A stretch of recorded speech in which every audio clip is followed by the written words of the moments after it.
need a timer? Or do you have I got it. Let's hope it stays on.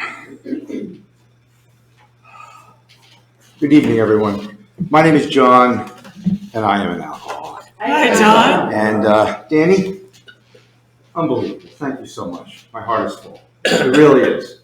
It's great. Wow. I think I got goosebumps. And where to begin there's so much I'd like to talk about. As I get on with the talk, all of you folks are going to probably realize that I was born and raised in New York City. You'll figure it out from my accent, even after, 35, 36 years here, I still have it. And that was it. I grew up in a family. It was Italian, and there was a lot of yelling and screaming. There just was. Mom and Dad just really didn't like each other, and they screamed and yelled at each other all the time. And there's a lot of people my age here, my generation. So you remember the honeymooners, and that's what my house was like. With Ralph and Alice going at it, John and Rose going at it, and I was an only child, and I would sit and I'd look, and I wouldn't know what to, kind of make, and I was like, oh my God, and I had a very active for a child. Well, at least I think I had a very active fantasy life in my head. I lived in my head a lot. I like reading books. I like watching television. I like drinking bottles of ginger ale.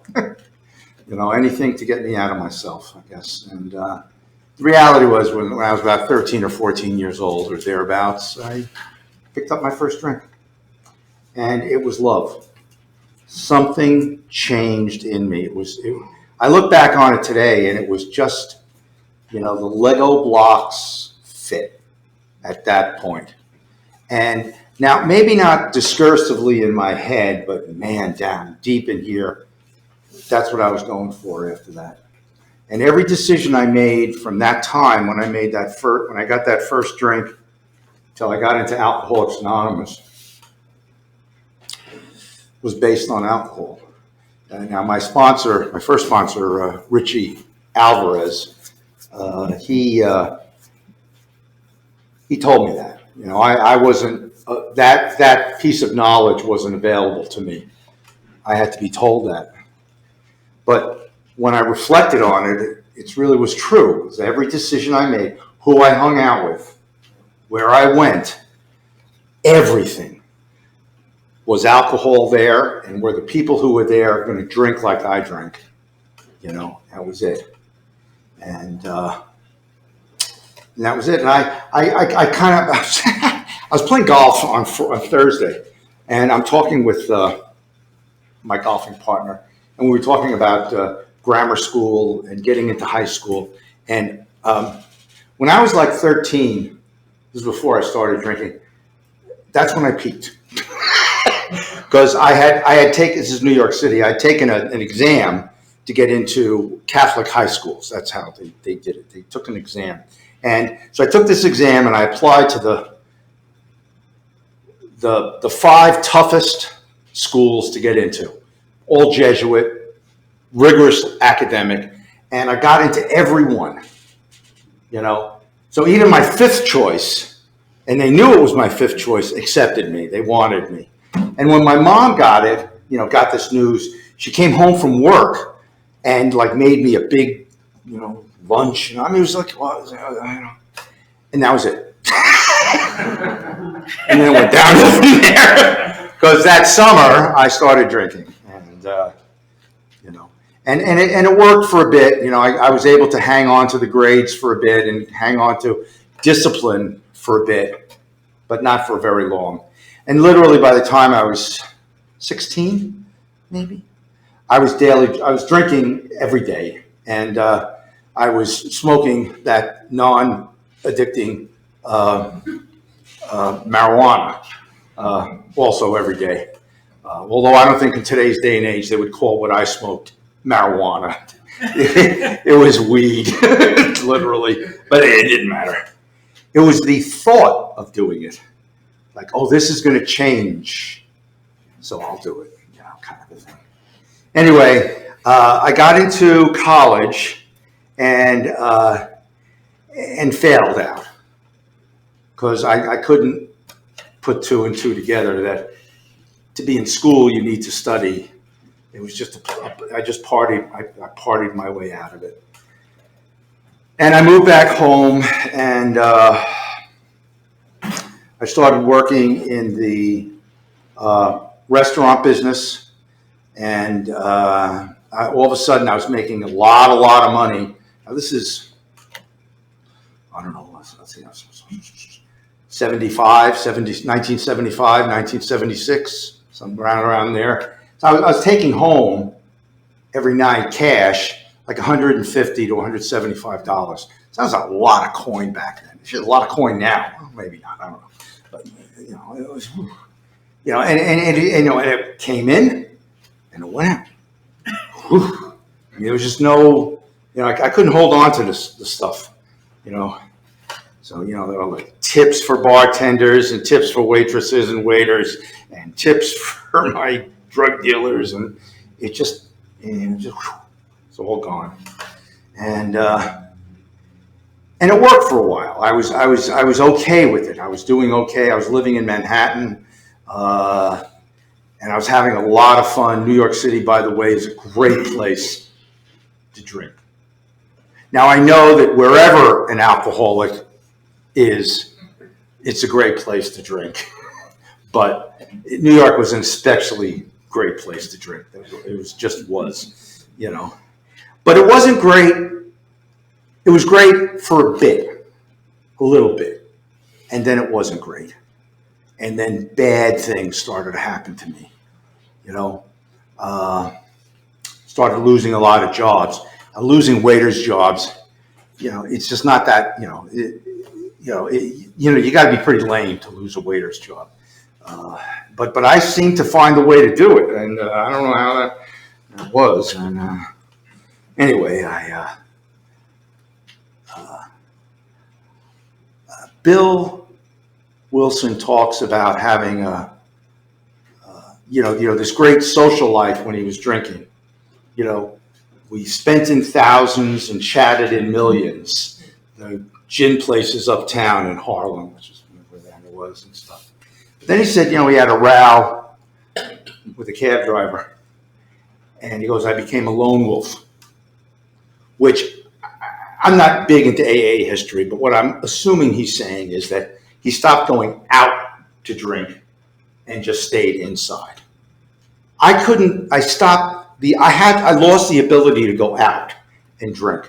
I was a person who, if I was invited out, I had to drink a lot before I went out because I didn't want people to see how much I really needed, that's the best word, to drink.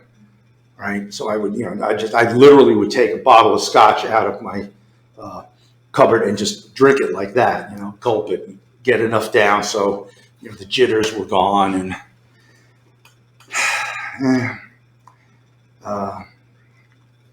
I was working at a restaurant where I worked from 11 in the morning until 8 at night. And it was on Lexington Avenue.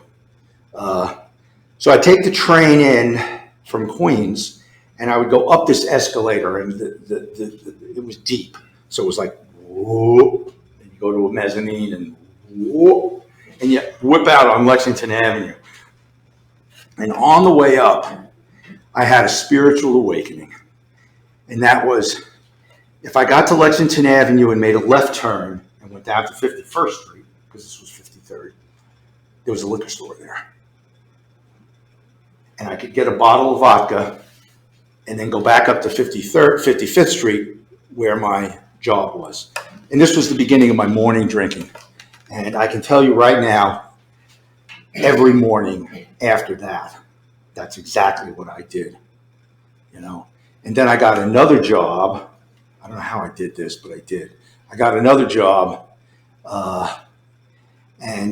It started at 7 in the morning, and I was drinking at 7 in the morning at that job. So the last 24, maybe 30 months of my drinking was all day. I didn't drink with people. I couldn't be around people. I went from my job to the liquor store, and I would go through the liquor store, find the cheapest scotch that they had, literally, and get a big bottle and go home and finish that at night, and then go to work and start drinking again. And that was my life. That's how bad it got. I was living in a terrible apartment in New York, and a terrible apartment in New York is a lot more terrible than a terrible apartment in Seattle. It was terrible. And anyway, it was just bad. And I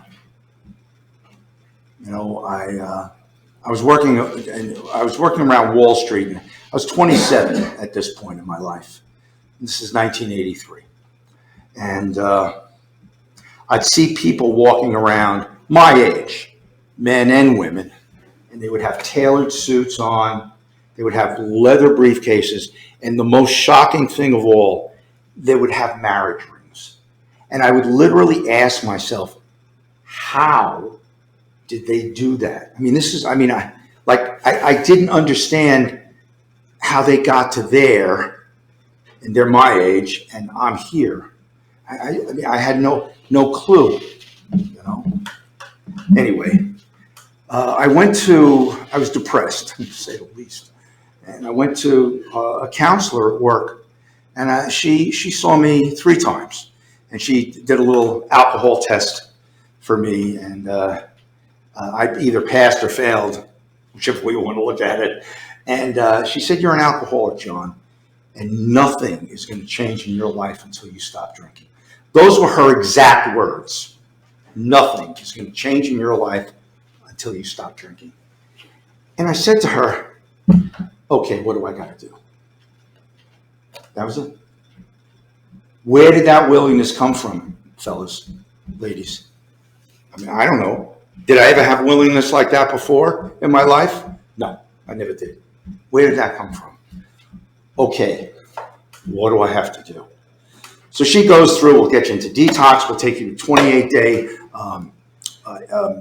treatment center, and then you'll go to an outpatient program. And I just said, I can't do that. She said, "Don't worry, the job will be there when you get back." And so I didn't understand. So I said, "No, I can't do it." She said, "Well, I can't help you." She said, "Go to AA, try and get sober. If you can't, come back to me, and I'll do all the things that I'm supposed to do as a counselor." So the next night, I was at an AA meeting, my first AA meeting, and I was drunk as a skunk, really drunk, and didn't really hear very much, except this man named Vincent S., he's still alive, so I can't use his last name, comes up to me and he says, "You're new." And I said, "Yeah, I am." And he said, "Well, can you be in this room, can you be in this room right tomorrow morning at 12, there's another meeting, and can you not drink?" Because, getting within 12 feet of me was that's how smelly I was. And I said, yeah, not knowing if I could or if I couldn't or if I wanted to or whatever. But that next day, that was a Saturday, I showed up, at Here's How, and I was sober, and I hadn't drank that morning at least. And I met Vinny, and we went to 2 meetings, and I heard. Because I wasn't drunk. I heard. And right then and there, I knew that this is where I needed to be. By the way, that's my Michael Jordan move in Alcoholics Anonymous. Was when I got in and I was at that Saturday morning meeting, and I heard. I knew this was where I needed to be. It was on such a foundational level. I don't even know how to put it. Now, that doesn't mean I stayed sober, because I didn't. I kind of played ping pong with the program for about 6 weeks. I detoxed myself, which was, 5 days of like harrowing experiences in my house. And even then I drank after that again. But somehow, some way, at the very end, middle of December in '83, I went a whole day without drinking. And then the next thing I knew, it was 7 days later, and it was Christmas Day, 1983. And I hadn't had a drink. And I was over at my mom's house, and we had Christmas dinner. And I really did want to drink then, but what I knew was that after that Christmas dinner, I was going over to some AA's house, AA'er's house, for a little Christmas party afterwards. And that kept me sober.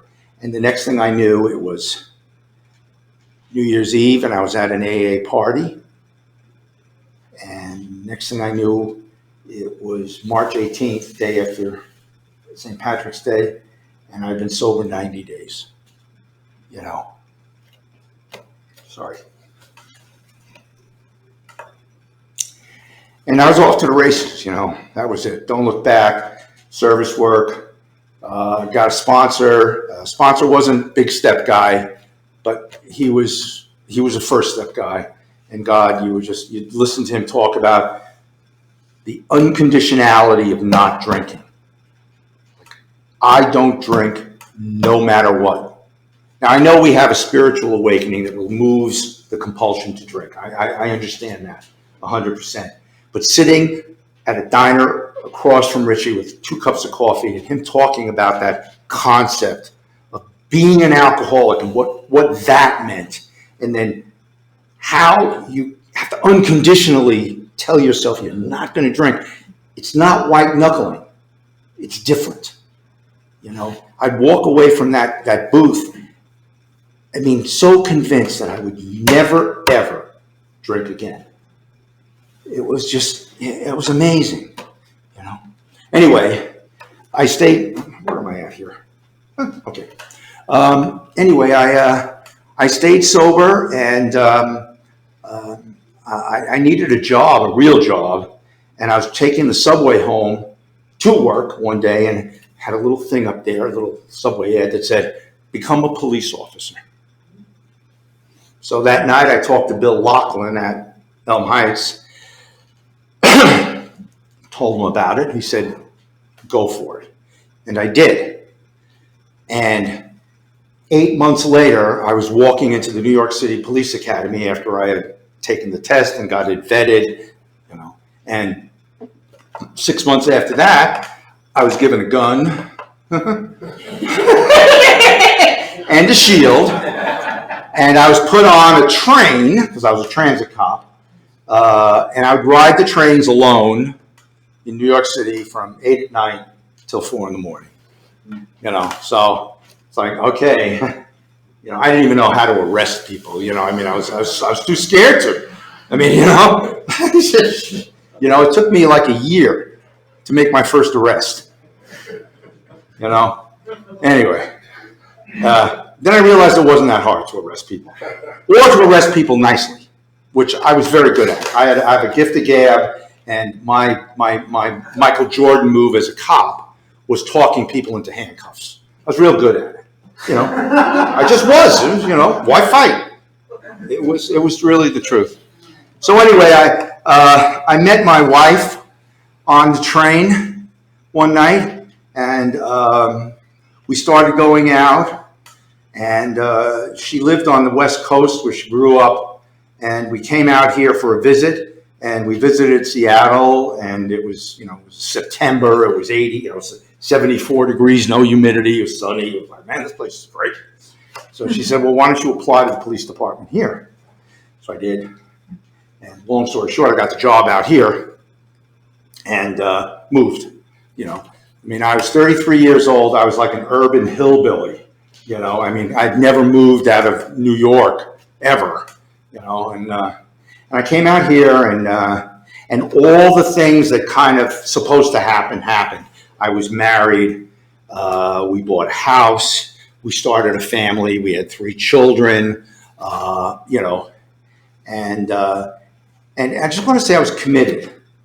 With all that stuff going on, I was committed to AA.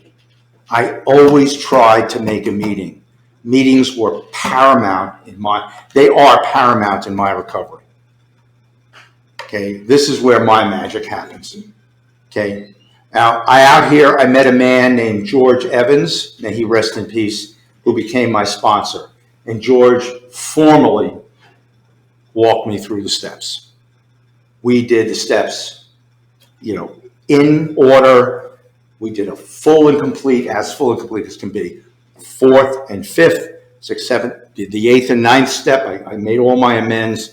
I made an amend to my father who had passed away, which there's not enough time to talk about it, but it was an amazing, amend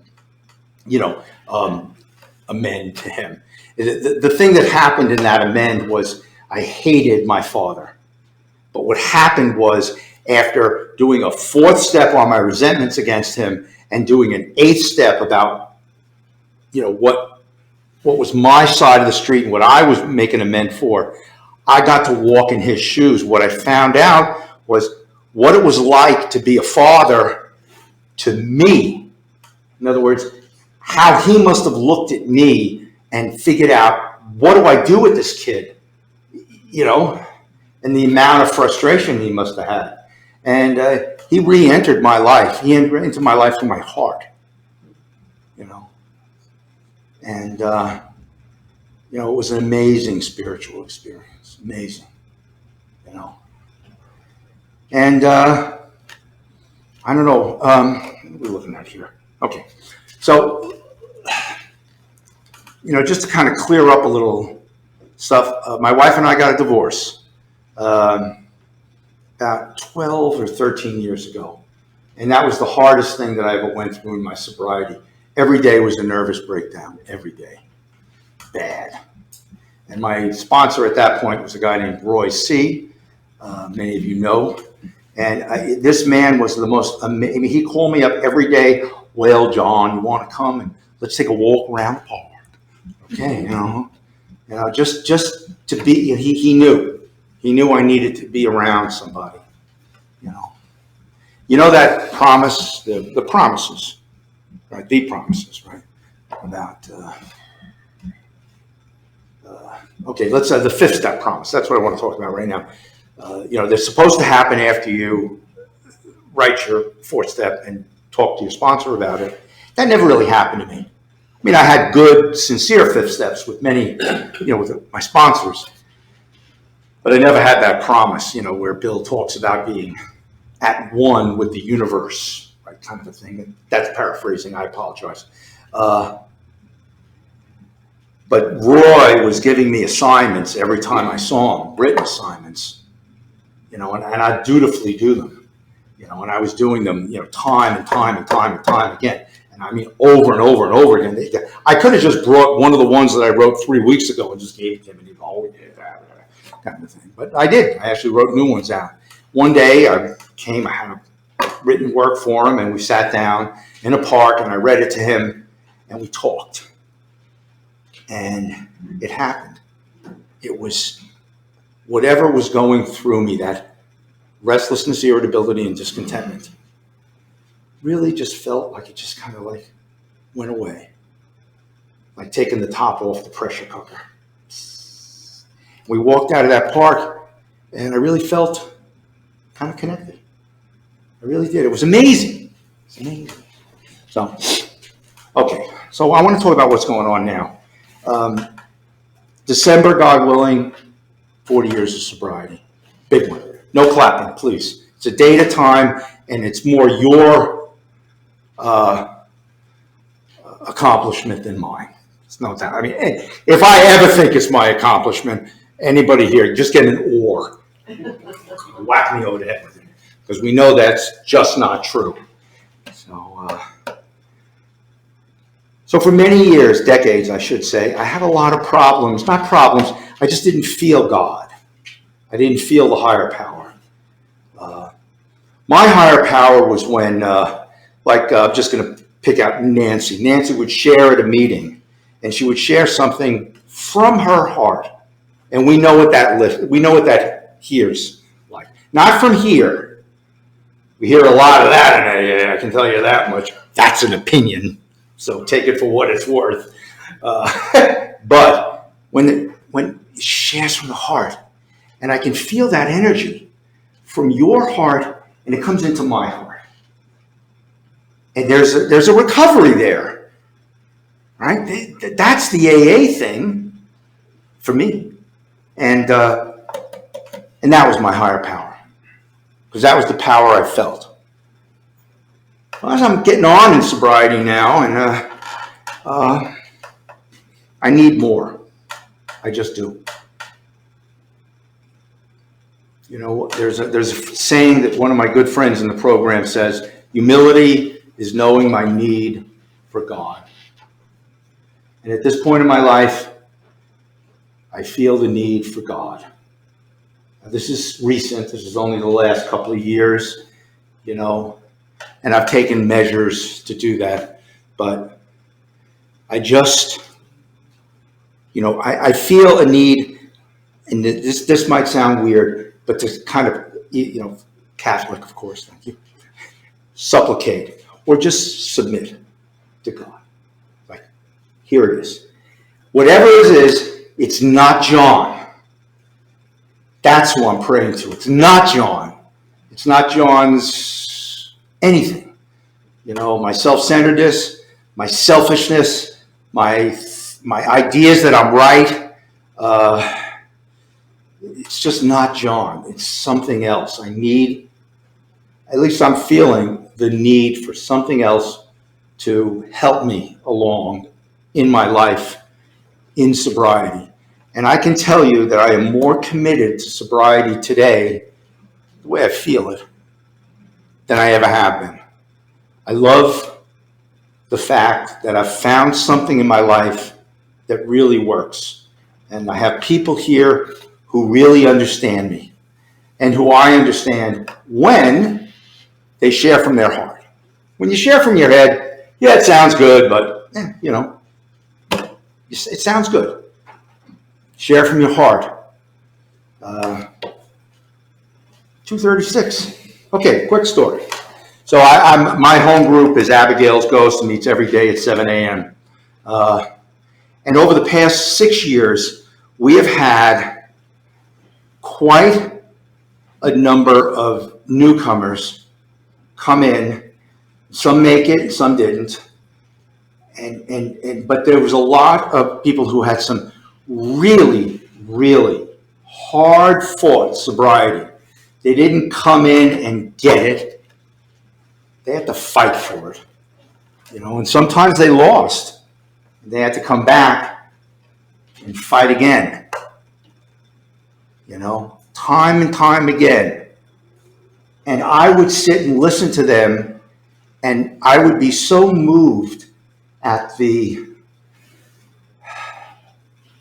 motivation that they had to keep at it, you know. So I think the last thing that I want to say is keep fighting, because that was some hard-fought sobriety. And now a lot of them are sober. You know, it was a hard-fought sobriety. So, you know, keep fighting. Thank you. Thanks, John.